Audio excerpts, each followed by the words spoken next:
Hello friends welcome to my channel. तो आज आपण गोटे इंपोर्टेंट टॉपिक ऊपर डिस्कशन करबा प्लस 3 परे पिला माने कोन करिवे सेटा कोन करबा दरकार पिला मानकर बीएड करबा दरकार कि पीजी करबा दरकार को लाइन रे आपण को भलो चाकरी मिलिबो से विषय रे डिस्कशन करबा आउ ता विषय डिटेल्स जानिबा। तो वीडियो को शेष पर्यंत देखंतु आम चैनल रे प्रथम थर पय तले चैनल को सब्सक्राइब करंतु और ए भली कंटेंट पय बेल आइकन को क्लिक करंतु जदा समस्त वीडियो नोटिफिकेशन आपण पाखरे पहुंच पारिबो।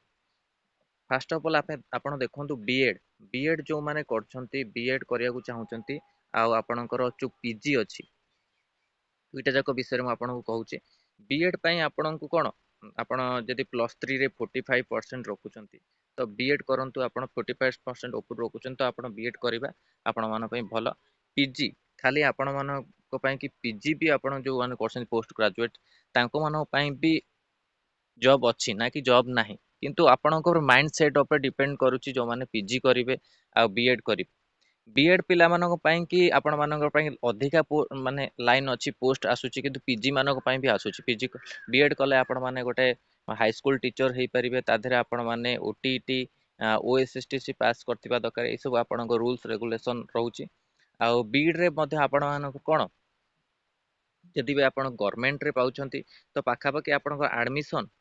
जोटा होची 9000 पाखापाखि आपण रहुची अमाउंट आउ पाखापाखि 20000 भितर आपणकर गवर्नमेंट रे हे जाउची किंतु एई बीएड जदि आपण माने प्राइवेट रे करिवे तो आपनको 1 लाख पाखापाखि आपणकर खर्च पड़ जिवो। ता सहित पीजी मध्ये आपण मानकर पीजी रे मध्ये आपणकर जॉब अछि जेमति आपणकर आसिला ओडिसा गवर्नमेंट रे एसएसबी रे आपणकर पीजी मागुची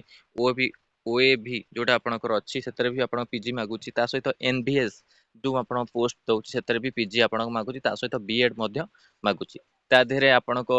किछि अलग एक्सपीरियंस भी रहुची तो ता विषय भी आपनको मु ऑलरेडी वीडियो माध्यम कुहे ता धरे कोन एक्सपीरियंस रहुची बीएड कले भलो ना पीजी कले भलो आपनको प्लस 3 परे तो प्लस 3 परे आपण माने बीएड को चूज करंतु बा पीजी चूज करंतु आपनको माइंड सेट ऊपर डिपेंड करूची। सबु तो सबु प्रकार कथा कहती किंतु मु कहबी आपनको माइंड सेट ऊपर होची जॉब आपण जति भी प्रिपरेशन भलो करछंती तो आपनको जॉब निश्चिंत हबो पीजी करंतु बा आपण बीएड करंतु अधिका लाइन रे किंतु आपणकर बीएड जो अछि तांकर सेम पिला मानकर बीएड जो माने करछंती प्लस 3 तांको टिके अधिका जॉब मिलुची किंतु पीजी पिला मानक पई टिके कम आसुची किंतु जॉब आसुची निश्चिंत। मेन होची आपणको गवर्नमेंट रे आपण जदि क्लियर करछंती बीएड तो बीएड करंतु प्राइवेट रे आपणको अधिका खर्च पड़ जिवो आ पीजी मध्य आपण माने चेष्टा करंतु किंतु गवर्नमेंट रे करिवा पे तो ए सब इंपोर्टेंट अपडेट रहउची। प्लस 3 परे पिला मानको कंफ्यूजन रहउची कोन करिवे आउ किछि पिला जदि पे आपण बीएड करछंती तो आपण माने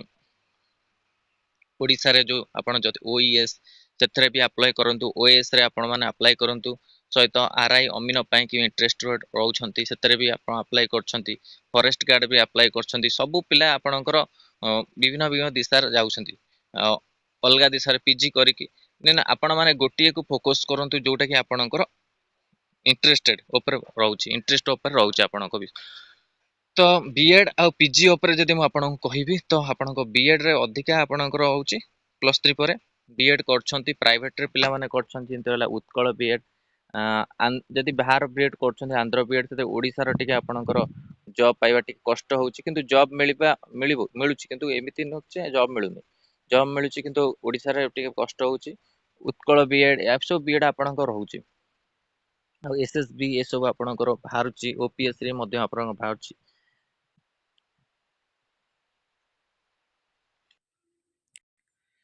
तो आपणकर माइंड सेट ऊपर डिपेंड करछि आपण माने कोन करिवे आपण बीएड कले भलो हबो आपणकर पीजी कले भलो हबो पीजी कले आपण माननकु पीएचडी करिया पर पीएचडी रे आपणकु कोन ओडिसा गवर्नमेंट तरफ 30% बेनिफिट मिलिबो जॉब रे तो विभिन्न प्रकार आपणकर फैसिलिटी रहउची सब जॉब मानकरे जेंति बीएड कले कोन रहउची पीजी करूची पीजी कले कोन रहउची तो ए सब के ध्यान रखि आपण माने करिवे यदि बीएड भी करूछंती आपण सब कॉलेज रो सब टिके देखिबे कोन तारकर फैसिलिटी रहउची केमिति कोन सेठी आपणकर पढ़ा जाउची केमिति आपनको प्रिपरेशन करा जाउची जॉब पाई कि सब किछि देखि कि आपण माने जहा करबा को चाहउछथि ताको आपण डिसीजन नेबे।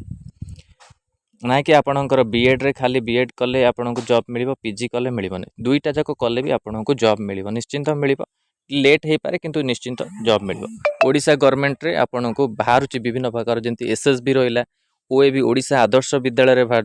ता सहित एनबीएस रे एबे आपण रिसेंटली मु आपनको अपडेट देछि एनबीएस रे जो अच्छी पोस्ट बीएड आ पीजी पिला मानको उभय पिला मानको क्वालिफिकेशन मागिछि जोटा कि मु रिसेंटली आपनको चैनल माध्यम छाड़ी तो +3 पर कौन करेंगे आपण मैंने माइंड सेट करूँ से हिसाब से आपण मैंने निज डिसीजन नियंतु कौन करेंगे तो यहाँ इंपोर्टाट टॉपिक था ओडिशा गवर्नमेंट रे भी आपण कि पोस्ट रोचे +3 पर तो इंपोर्टाट अपडेट था आपण मान समस्त पिला जो मैंने +3 कर किसी चूज कर पारना कौन करेंगे किए आपणकर आरआई अमीनो एसएफएस ये सब आप अप्लाई कर रिसेंटली आपण बाहर किए आपणकर ओडिशा जो सिविल सर्विस प्रिपरेशन कर विभिन्न प्रकार पिला माइंडसेट अच्छी किंतु +3 पर कौन बीएड कर जो पिला माने कि पीजी कर इंपोर्टाट अपडेट पीजी करके भी पिला माने किसी छाड़ी दौरान ना कि आपणकर पीजी को से जदि देखिले से बीजी रे किसी हेनी तो किसी मास सी मैंने क्लास कर छाड़ी दौरान तो पीजी करवा थोड़ा आप माइंडसेट उपर डिपेंड करे आप 2 इयर्स ड्यूरेशन रोचे बीईडी पीजी तो ता मध्य आपणकर पेशेंस थी धैर्य थी दरकार आपण मैंने केमी से कोर्स को कंप्लीट करेंगे और जॉब पाई प्रिपेयर करेंगे तो यहाँ इंपोर्टाट अपडेट था +3 पर पिला कौन करेंगे कि इंपोर्टाट अपडेट बीईडी करेंगे ना कि पीजी करेंगे वीडियो भल लगी लाइक और शेयर करूँ आम चैनल रे प्रथम थर पाई चैनल को सब्सक्राइब करूँ आईभली कंटेंट बेल आइकन को क्लिक करूँ जब समस्त वीडियो नोटिफिकेशन आपण पाखे पहुँच पार। धन्यवाद, थैंक यू।